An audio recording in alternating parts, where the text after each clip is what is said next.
This is Mark Strassman, reporter with OBS Entertainment. We're about to speak to Kurt Schwenk, who's the general manager of the digital cinema division of NEC Solutions America. Welcome to OBS Entertainment. Thanks, Mark. Before we talk about the specifics of this event that's coming up, why don't you tell our new viewers what the difference is between projecting a film onto a screen by passing light through film versus projecting a film on a screen using digital cinema technology? Well, I think you did pretty well yourself right then. The main difference is that the film will degrade over time. It will scratch, it will pick up dust and dirt. The digital image will not degrade over time. It's like a CD. If it plays, if you destroy it, it can't play. But as long as it plays perfectly time after time after time. So you can actually watch something 3 months after the opening date, and it's going to look the same as it did on opening night, versus film where you're actually projecting through celluloid. The light source is behind the celluloid. It is not as maintainable as a light source.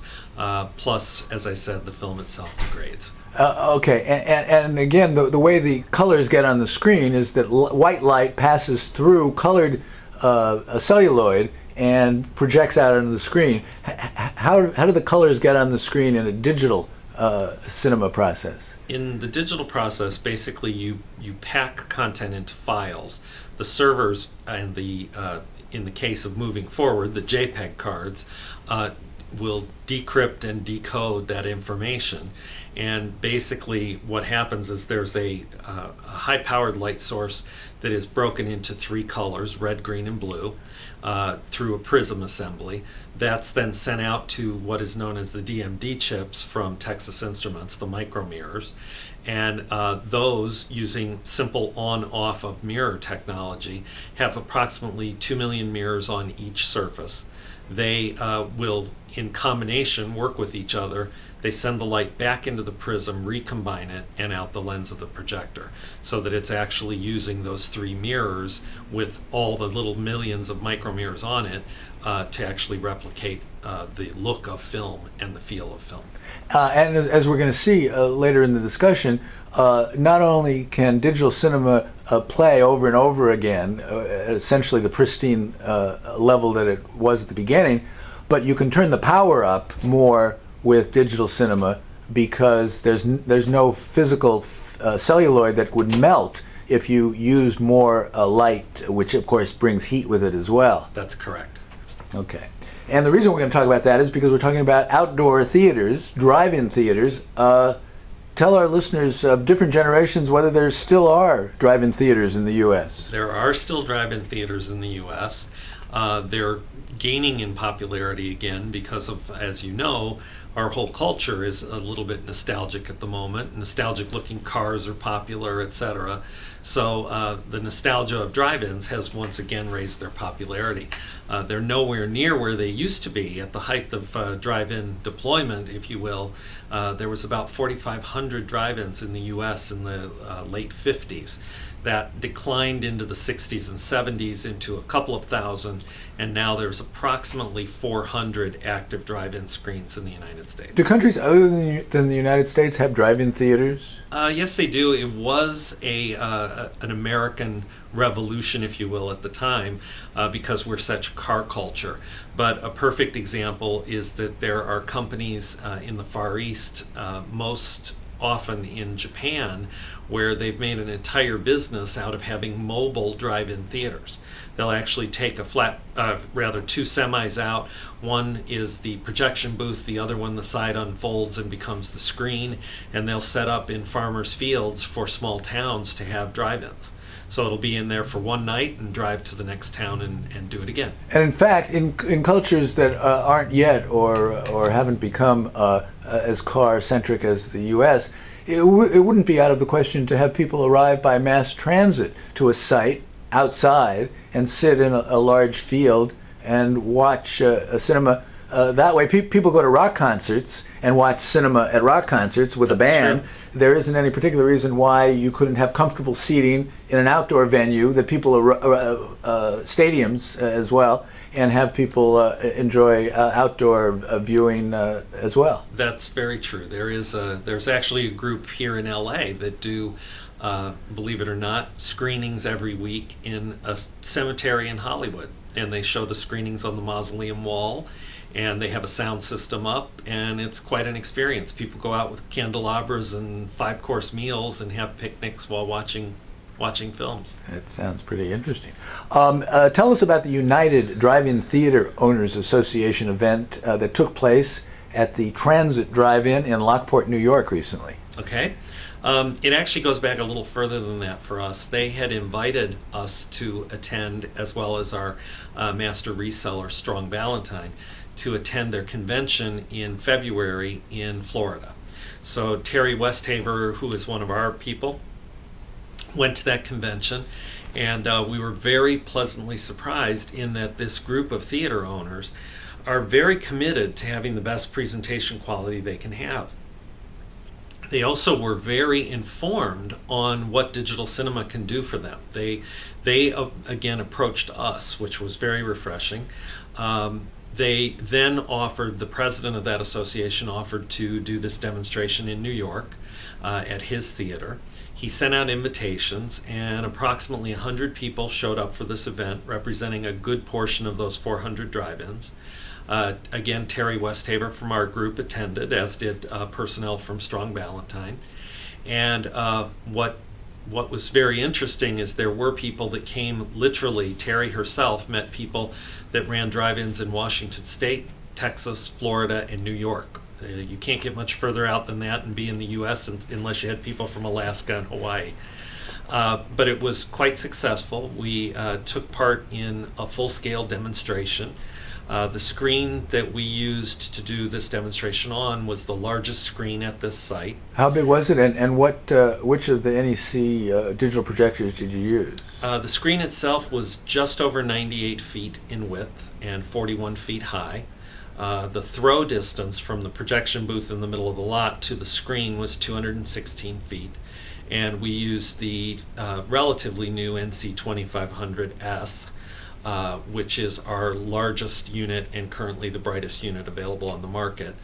We use that with our large scale bulb, which is a 6 kilowatt bulb. And what we ended up with was almost twice the light at the various measurement points that film was capable of putting on the screen. So as well as making it available to the drive-in theater owners, you did some tests as well to see what kind of light levels you were getting. Exactly, because one of the things historically that's been an issue with drive-ins is when there were 4,500 drive-ins, the studios could justify making specialized lighter prints that were printed as many as 6 points lighter to allow for that long throw distance, ambient light, etc. That's no longer cost feasible because of the small number of theaters that those prints now service. So they now get standard prints. So in average, where an ideal situation of an indoor theater, you have 16-foot Lamberts for film, and that's with the film projector running with no film in the gate, which equates to about 14-foot Lamberts for a digital projector. To give you an idea, most drive-in theaters would be thrilled if they get 6-foot Lamberts on screen. We were actually able to put 10.4-foot Lamberts on screen. Now, I find it hard to imagine people would want to do this, but is the intensity of the image that you're able to generate enough that people could go to drive-in theaters in the bright sunlight of the day? No. At this point, technology not quite there yet. Okay. There are things that companies are currently playing with. We're investigating ourselves, where you have certain light frequency wavelengths where you can actually have full-scale lighting with displays outside, but that's something that's not quite here yet. Okay, talk about what the special challenges are of using digital cinema as a way of projecting a film in a drive-in venue. Mostly your number one problem is ambient light. Your number two problem is that most drive-ins, best case scenario, it's grassy little hills that you park your car at an angle. Worst case scenario, it's a dirt lot. Either way, cars driving through that create a lot of dirt, which film is particularly susceptible to. And the fact that you have a lot, a lot with multiple screens, and in the middle of that lot is where your booth is, you can imagine how much dirt gets onto film at a drive-in theater. With digital, you're actually minimizing that because the dirt doesn't affect it. Plus, you do get the brighter light, so you're solving two of the main problems, which are dirt and enough light on screen to be able to battle the ambient light of the moon, the stars, local signage, etc. Okay, how big a screen is possible with the Stars NC2500S before the light becomes too attenuated to be viable? For an indoor screen, we have tested up to 82 feet. We believe 82-foot width of the width screen. Of the screen, Right. correct. We believe we may be able to go as high as 90-foot width for indoor screens. The reason we haven't tested larger than an 82-foot is that's the largest screen we've been able to find to test it on.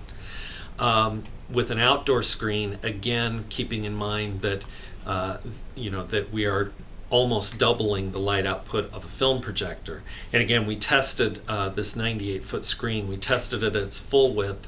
We also tested it at 80 feet and 70-foot picture width, all of which we exceeded with what the film was capable of doing. So if you were looking at what a drive-in does today, and what could we do by today's standards, we could do approximately 120 or 130 foot wide screen. However, the point of it is to improve what's there today. So we probably wouldn't want to go much over a 100-foot screen at that point. And is that about the size that most of the existing theaters have? Well, what we found is of the 400, the reason it was tested at 70, 80, and 100 is that tended to be the three sizes that these potential clients have. Okay, let's talk about an upcoming event, which is going to be happening tomorrow in Charlotte, North Carolina, Yes. at Lowe's Motor Speedway. What's happening there, and what's NEC's participation in that event? We're very excited about this. Texas Instruments and Disney worked together to do the world premiere of Cars. It is a charity event taking place at the Lowe's Raceway in Charlotte, North Carolina, tomorrow night. What they've done is Disney has gone in with their special events division and set up 4 screens of 115-foot width each. And each of the 3 OEM companies of Texas Instruments, Digital Cinema Technology, their DLP chip, each of the 3 of us are supporting this event. So we, NEC, are taking 1 screen, Barco is taking 1 screen, and Christie is taking 2 screens. And each company had to commit 3 projectors per screen, as well as a 4th for backup in case anything happens. And this will be the largest outdoor display of digital cinema technology ever. All 3 projectors are fired up at once and converged on the screen to give you the brightest possible image. So what we're expecting to see tomorrow night is that you will see 4 screens lit the way they would be lit if they were smaller screens in an indoor cinema. Okay, now does the light from the 3 projectors that are going on one screen come from different angles? Is there overlap or shadowing or difficulty with that? How's it coordinated? We shouldn't have any interference from each other. How far away are they placed from each other? They're basically around the second curve of the track. Right. So they actually are set in an arc shape Okay. to allow for sound to be set up properly without distorting one another, Right. and to allow for picture quality to not interfere with each other. And the advantage of having 3 cameras, 3 projectors, is that the light is additive, and you're going to get 3 times as much as you'd be able to get with 1. Correct. We actually, Disney requested that we have 3 there, as do the other 2 OEMs. However, we could maintain and achieve the light level they're looking for with 2 of our units. Okay, and there's going to be a 4th for backup in case one of them goes down. Correct. Okay, talk about the technical specifications a little bit of the Stars NC2500S and how it works with the JPEG 2000 Cinema player. Which machine does what? Okay. The player itself is where the film is stored as a data file. The player is what accepts and decrypts the KDM, the keys. The player is where you decode, you insert or read the watermark. All of the processing for outputting the image is actually in the server. Once the server packages, if you will, or unpackages is probably a better way of putting it, that content, it is sent to the projector, and then it's the projector's responsibility to actually play it out and show it on the screen. Okay. So it reacts in effect the same way that a high-resolution monitor would react to your computer system. Right. It's a very complex piece of equipment, but in some ways it's passive to the server. Right. Now, talk about the relationship at the corporate level between and among TI, Disney, and NEC in terms of who's trying to educate or convince or show off what to whom. Pretty much all of us. As most of your listeners and watchers will probably know, Disney has been one of the studios that have pushed the hardest for digital cinema. Also, the fact that this is a Disney-Pixar film generated from a computer, it's going to look amazing on this presentation. So it's really going to be digital soup to nuts from its Exactly. inception to its projection. Exactly. And so Disney's been a major driver in this, in digital cinema for years. TI is the one fully approved technology for digital cinema playback from a projector standpoint. They've been involved with this for close to 10 years. And then we as NEC are one of their OEM companies from the projector standpoint. Also, on a side note, we are finishing our development now on our server that will be capable of the JPEG playout, so that eventually customers can choose either our server, our projector, or hopefully a combination of both. Okay. Now, how many people are expected to attend this event as viewers? As of the last count I received, which was yesterday, they're expecting over 38,000 people. Are they going to be paying customers, or are they going to be guests of TI, NEC, and Mostly Disney? paying customers. All of us have some guests coming, but it is a charity event, and it is mostly pay to go in. What's the charity that's going to benefit from this? You don't know? Okay, it's a charity. How close to what people will be able to see this summer in their local drive-ins is what's going to be on display in North Carolina this tomorrow? Well, keep in mind, again, it's 3 projectors on each screen, Right. so it's a lot brighter than anything you would see in a normal drive-in. Normal drive-ins are going to get 1 projector. Is that better? Yeah, those that are interested would be buying just one. Okay.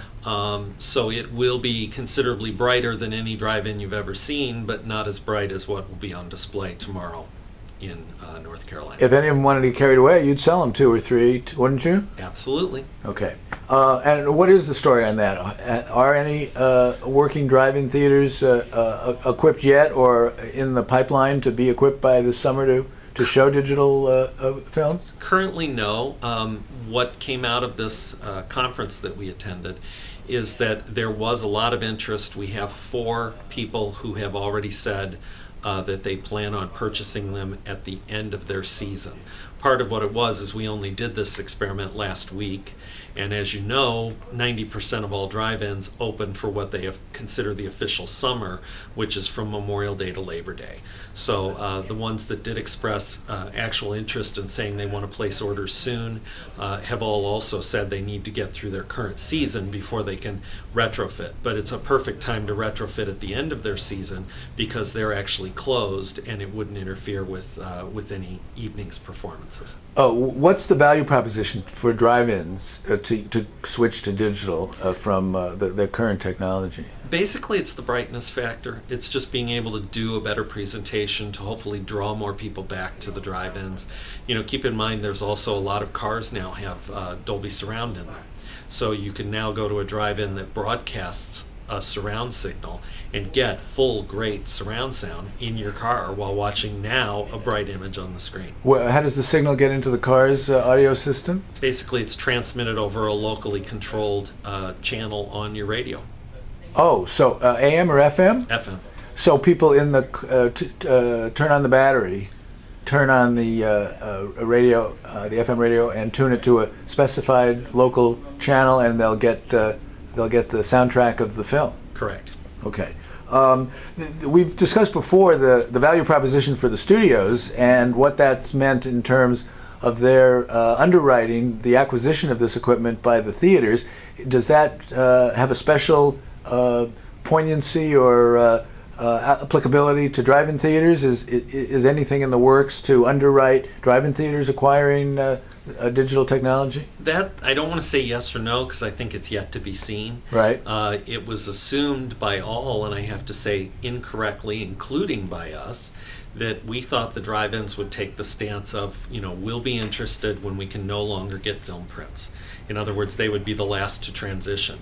But they've made it very clear to us, again, by approaching us first, that they don't want to be last in this transition. They want to be one of the leaders in the transition. They're trying to take business away from multiplexes. Is what they're trying to do. Correct. Has anyone given thought to where these here in California you can go to drive-in theaters all year round, but in the Northeast you can't, in the Upper Midwest you can't. What's going to happen to the digital projectors that are there during the time from Labor Day back to Memorial Day? You have some way of sort of repurposing them during those other months? You could potentially, if the clients that buy them also own indoor theaters, which many of them do, they could transition them back to the indoor theater for the winter months. Also, one of the advantages that this projector we has is that it's a unit that comes apart from the pedestal, so you could actually leave the pedestal and a lot of the weight there in place during the winter and remove the top and store it anywhere you needed to or wanted to, because as you probably are aware, many of those screening rooms aren't heated and aren't kept up or watched during the winter months. They just mothball the whole theater. So one of the advantages our projector also has is it comes apart, that they could take the main power head, with most of the technology in it, and store it in their basement if they wanted to. Okay. Speculate about the possible impact of digital cinema adoption by drive-in theaters to the overall health of the drive-in cinema segment of the film industry, and whether you think it might spur a revival and an expansion of drive-in theaters. I would like to think yes, because I have a soft spot in my heart for drive-in theaters. I think it will certainly help, and I think it'll help drive people back to drive-ins, in that you've now got images comparable to what people are used to seeing on indoor film screens. And I think that's a huge difference from what people have unfortunately grown accustomed to, which is much too dark of an image on screen. Okay. Before we wrap up, give us an update, if you can, about the deployment in indoor theaters of digital projector systems, and in particular NEC, their models, and how is that transition going right now? It's actually going very well. You've probably read articles with Christie AIX being one of the main companies doing deployment. We are not doing any deployment with them, however, they're friendly competitors, if you will. From the standpoint of what we're doing, we're very proud of the fact that a couple of months ago we announced, actually at Show West in March, we announced a strategic alliance partnership with Technicolor, and Technicolor is beginning now their rollout, and we will be announcing within the next couple of weeks having premiere theaters here in LA that are now installed with NEC projectors, as well as we will be having a fairly large press announcement coming out next week announcing that we had previously installed the Ziegfeld in New York, and we're getting ready to install the Fox Theater in Atlanta. So we will actually, when we're done with all of this, we will have the top 5 premiere sites, 3 of which are here in LA, in the country for movie premieres. And what's the availability of digitally ready films? It's sort of a chicken and egg situation. There'll be more films when there are more theaters when there are more films. What are the studios doing to make more digital cinema available? Well, because of the 2 plans that are actually already rolling and other plans that are in the works, the studios have agreed with these plan providers to provide a certain amount. Some studios, as much as 80 to 90% of all their content will be available digitally. Okay. What was the last digital film you saw? The last digital film I saw was... That's a good question. I can tell you the one I'm going to be seeing tomorrow, which is Cars. Okay. Are you going to North Carolina for the event? Yes, I am. All right. Well, maybe when you get back, you can give us a report and we can see how it went. Absolutely, I'd be happy to. Thanks very much for talking to us today on OBS Entertainment. Thank you.